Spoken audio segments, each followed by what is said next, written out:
kitchen. Cuando se quiere de veras, como te quiero yo a ti, es imposible mi...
Yes, sir.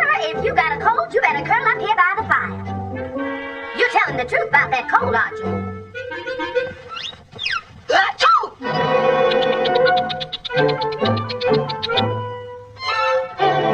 If I thought you weren't telling the truth, I'd wash your mouth out with soap. Well, good night.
X or Y or Z, so if you all come to Texas, look me up. We got everything in Texas, look it up. Am I right or am I river? Land is state to kill a dinner. If you're ever down in Texas,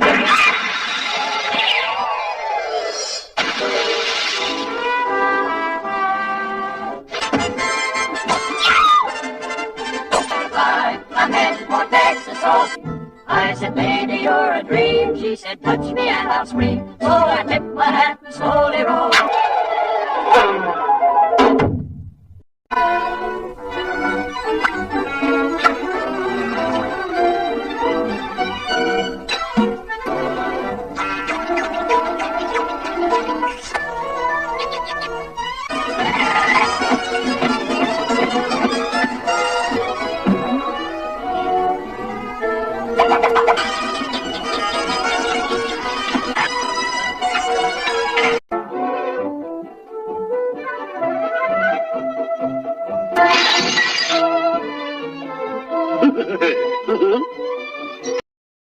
Și n-ai spus așa, să mergem să-l luăm chiar acum.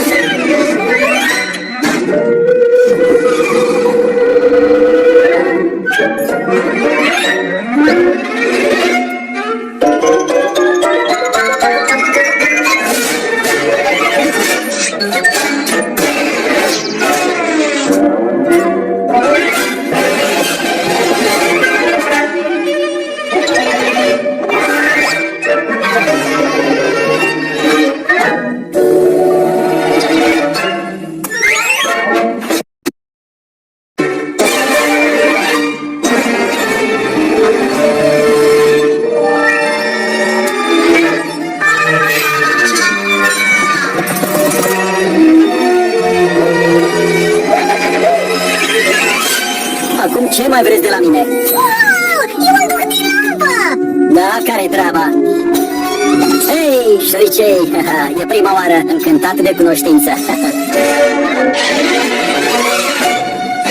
Vai de mine, un motan! Vai, ce urăsc pisicile! Nu-ați crede ce dorință aleg să-și spună. Sunt săriți de pe fix, vă spun eu. Nu zici rău? Ia priviți, prieteni!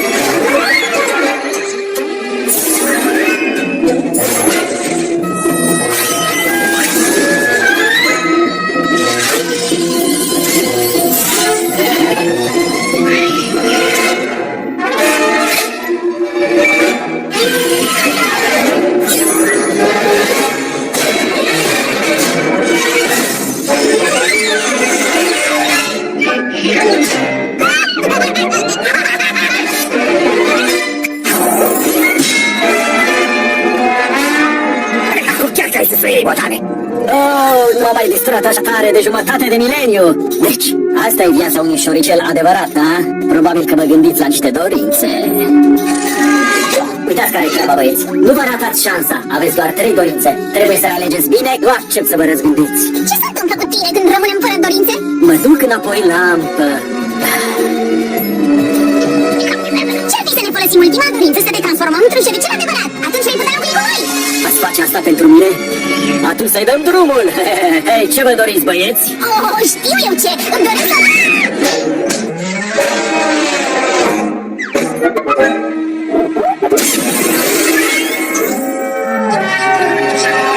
Scuze, băieți!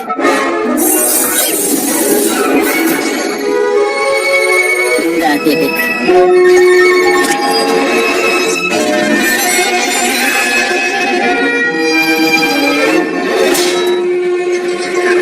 Asta e! Aoleu!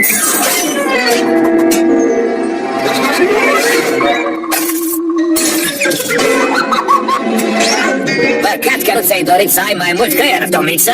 Presupun că primesc 3 dorințe. Bun, să începem cu începutul. Îmi doresc ca Tomiță să fie motan de stradă, iar eu motan de casă. Nu vine să cred. Am mers!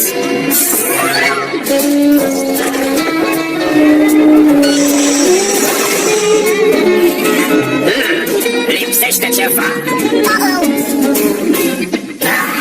Ce viață bună! Duhule, adu-și un colița aia din frigider, te rog. E o comandă, nu o dorință. Nu-i nimic, domnule Spike. Ne ocupăm noi de motanul ăla rău. Nu îți face griji. Prieteni, lucrurile nu merg bine deloc. V-am spus că pisicile aduc numai necazuri. De ce nu faci ceva în privința asta? Nu pot. Acum urce șeful meu. Trebuie să-i luați lampa și să faceți ca lucrurile să revină la normal. Ce putem face? Suntem șoricei. Stai, tatăleu, acum că sunt mai mic, poate fi o rută dreaptă, nu?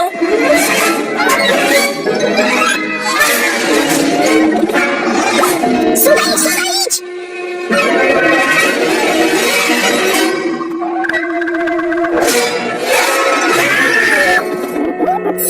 Prima dorință, vreau ca domnul Spike să fie mare din nou! De aici mă descurc eu, băieți. Voi ocupați-vă de restul. Locul ăsta trebuie să revină la normal. A doua dorință, ca totul să fie cum era înainte! Ei, cred că am rezolvat totul! Da, totul a revenit la normal. Bun.